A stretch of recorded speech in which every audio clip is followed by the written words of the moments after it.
Halo guys, moi aci ekta kana ani buli mon ase hoilebi itu kana tu moi rikha pura nathaka pra pisi galti hoise koina ekta kana ani buli mon ase itu ra sob manu ra last tak sai divide koina request kuri ase.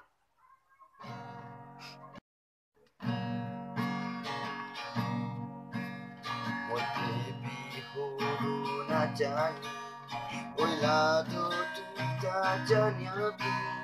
ikyado moila kamu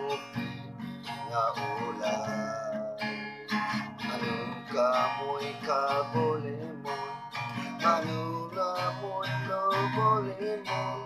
oy lebe moy na kaprada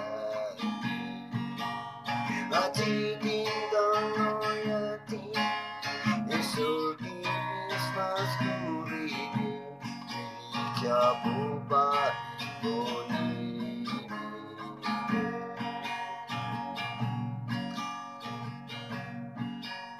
Isabay bona bolemon Iti jaguri bolemon Piero vende kuike apera bomon Ibab na pisi hoilebi Puna tequile, muy canis na kitiku bole ulabu.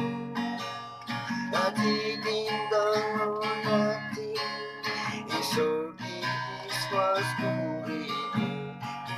jabubat boni.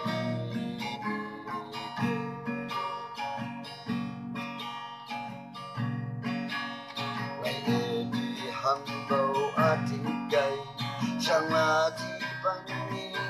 bukai Nung tiga sambung gaji Nausi kaya bo Ni shao mai shao mang seda Mele bi mai le mang seda Lau si kai mo ao ta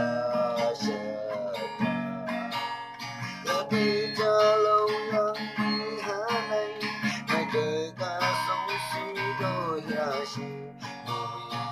Diksi Ablasha Sabay kamang sesikai Lelang bau kamang sesikai